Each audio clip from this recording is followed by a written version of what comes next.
Hello students, today we are going to introduce next type of force is frictional force. Frictional force means घर्षण बल. What is this घर्षण? Means घासणे. बरोबर, घासण्यामुळे जो force निर्माण होतो त्याला आपण फ्रिक्शनल फोर्स म्हणतो. For example, when a carom board piece is flicked lightly, it slides over the carom board but stops at a certain distance. जेव्हा आपण कॅरम खेळतो बरोबर, तर कॅरम मधल्या ज्या सोंगट्या आहेत त्याला थोडासा जरी धक्का लावला किंवा थोडंसं जरी लाईटली आपण टिचकी मारली तरी ती सोंगटी किंवा जो स्ट्रायकर असेल तो पुढे सरकतो आणि थोड्याशा अंतरावर जाऊन थांबतो. का फक्त सरकतच राहतो? नाही, थोडासा सरकून पुढे जाऊन थांबतो. बरोबर. किंवा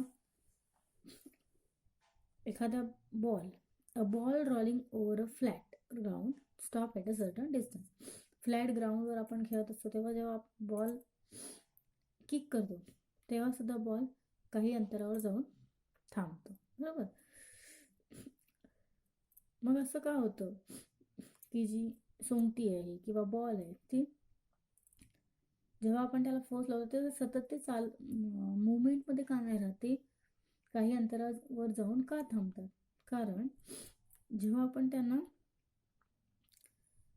फोर्स लावतो किंवा मुवमेंटमध्ये ते असतात तेव्हा जो सरफेस असतो, फॉर एक्झाम्पल कॅरमचं जर एक्झाम्पल आपण घेतलं तर कॅरमचा हा सरफेस आणि ही स्ट्रायकर किंवा ही सोंगटी हिचा जो सरफेस आहे त्याच्यामध्ये काय होतं, फ्रिक्शन होतं. म्हणजे ते एकमेकांवर घासले जातात आणि त्या घासल्यामुळे त्यांच्यामध्ये फ्रिक्शनल फोर्स क्रिएट होतो. आणि जसं जसं फ्रिक्शनल फोर्स वाढत जातो तसं काय होतं, त्यांची मुवमेंट कमी होते. म्हणजेच हा जो फ्रिक्शनल फोर्स आहे तो मुवमेंटच्या किंवा मोशनच्या अगेन्स्ट काम करतो. काय करतो? मुवमेंटच्या किंवा मोशनच्या अगेन्स्ट काम करतो. त्याच्यामुळे हळूहळू त्यांची मोशन किंवा जी मुवमेंट आहे ते कमी होऊन एका अंतरावर जाऊन ह्या ज्या स्ट्रायकर आहेत किंवा जी सोंगटी आहे ती काय करते, थांबते. बॉलचं एक्झाम्पल पण सेम आहे.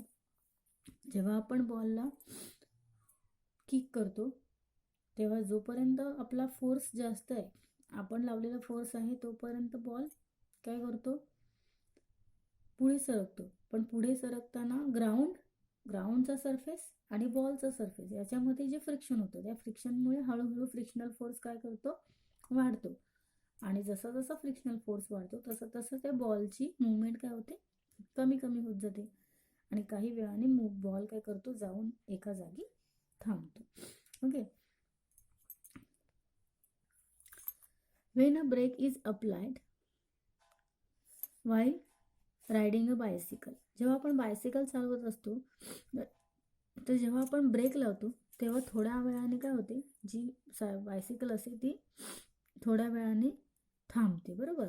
मग काय होतं, ब्रेक लावल्यानंतर सुद्धा सायकलचं चाक आणि ग्राउंड याच्यामध्ये फ्रिक्शनल फोर्स काय होतो, क्रिएट होतो आणि त्यानंतर काय होती, सायकल थांबली जाते. When two surfaces rub against each other, the force of friction comes into play. तर फ्रिक्शनल फोर्स म्हणजे काय, जेव्हा दोन सरफेस एकमेकांच्या विरुद्ध रब केले जातात. रब म्हणजे काय, घासणे. मग जो फोर्स तयार होतो त्याला आपण फ्रिक्शनल फोर्स म्हणतो. म्हणजेच when two surfaces rub against each other the force of friction comes into play. म्हणजे जेव्हा दोन सरफेसेस एकमेकांवर घासले जातात तेव्हा फ्रिक्शनल फोर्स काय होतो, क्रिएट होतो. It always acts again the direction of movements. आणि हा जो फ्रिक्शनल फोर्स आहे तो नेहमी, मगाशी मी जसं सांगितलं की जी मोशनची डायरेक्शन असते त्याच्या अगेन्स्ट काम करतो, म्हणजे त्या मोशनच्या विरुद्ध दिशेने काम करतो. Next example is take 2 pieces of smooth paper and 2 pieces of sandpaper. Sandpaper आणि स्मूथ पेपर याचे जर आपण पीसेस घेतले आणि ते एकमेकांवर रब केले तर स्मूथ पेपर जे आहे ते घासणं, रब करणं एकदम इझी आहे. बरोबर. पण सँड पेपर खडबडीत असतो, ते लवकर घासले जातात का?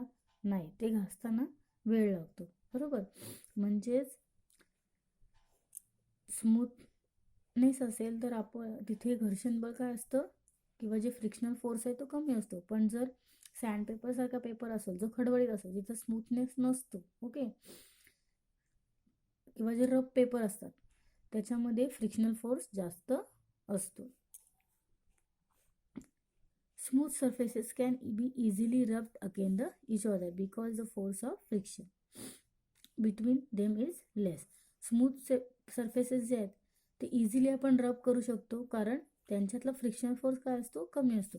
पण जे रफ सरफेसेस आहेत ते आपण इझिली रब करू शकत नाहीत कारण फ्रिक्शनल फोर्स जास्त असतो. ओके, नेक्स्ट एक्झाम्पल आपल्याला बघता येईल. आपण जेव्हा वॉक करतो ग्राउंडवर किंवा चालतो, बरोबर, वॉकिंगच्या वेळेस आपण सरळ व्यवस्थित इझिली का चालू शकतो, कारण ग्राउंड आणि आपली पाय किंवा ग्राउंड आणि लेग्स याच्यामध्ये फ्रिक्शनल फोर्स असतो. त्या फ्रिक्शनल फोर्समुळे आपण व्यवस्थित चालू शकतो. जर फ्रिक्शनल फोर्स नसेल, फॉर एक्झाम्पल आपल्या पायाखाली आणि ग्राउंड खाली फ्रिक्शनल फोर्स नसेल, फॉर एक्झाम्पल जर जमीन लादी ओली असेल किंवा ऑइली असेल किंवा केल्याचं साळ एखाद्या वेळेस आपल्या पायाखाली आलं तर जमीन म्हणजे ग्राउंड आणि आपल्या पायातला फ्रिक्शनल फोर्स निघून जातो, बरोबर.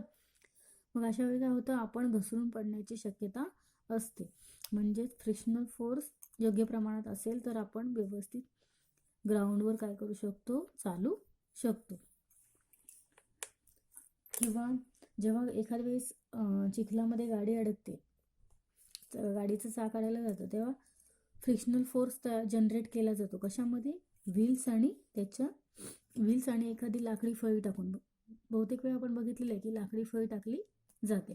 मग अशा वेळेस जो वुडन प्लॅंक म्हणजे जी लाकडी फळी असते ती कारच्या खाली टाकली जाते आणि काय केलं जातं, जी अडकलेली कार आहे चिखलामध्ये ती बाहेर काढली जाते. मग याच्यामध्ये सुद्धा कोणतं लॉ किंवा कोणती थिंग यूज केली जाते, तर फोर्स ऑफ फ्रिक्शन. कारण फोर्स ऑफ फ्रिक्शन जो आहे तो व्हील आणि वुडन प्लॅंकमध्ये काय केला जातो, जनरेट केला जातो. जेव्हा आपण एखादी वुडन प्लॅंक म्हणजे लाकडी फळी जमीन आणि चाकाच्या मध्ये अडकवतो, कारण ऑलरेडी जो ग्राउंड आहे तो मडी असतो, म्हणजेच कसे असते, चिखला त्याच्यामुळे त्याच्यामध्ये फ्रिक्शन तयार होत नाही, चाक आणि जमिनीमध्ये फ्रिक्शन तयार होत नाही. पण जेव्हा आपण लाकडी फळी टाकतो तेव्हा चाक आणि लाकडी फळी याच्यामध्ये फ्रिक्शनल फोर्स तयार होतो आणि काय होते, कारला किंवा अडकलेल्या गाडीला सहज आपण बाहेर काढू शकतो. म्हणजेच the force of friction can either be decrease or increase as desired. म्हणजे जो आपला फ्रिक्शनल फोर्स आहे तो frictional force can either be decreased or increased as desired. म्हणजे आपल्याला हवं तसं किंवा आपल्या इच्छेनुसार, डिझायर्ड म्हणजे काय, इच्छेनुसार किंवा आपल्याला हवं असेल तसं आपण फ्रिक्शनचा जो फोर्स आहे किंवा फ्रिक्शनल फोर्स आहे तो डिक्रीज किंवा इन्क्रीज करू शकतो. ओके, आणि फ्रिक्शनल फोर्सचा यूज करून किंवा आपल्या दैनंदिन यूजमध्ये फ्रिक्शनल फोर्सचा आपण यूज करत असतो.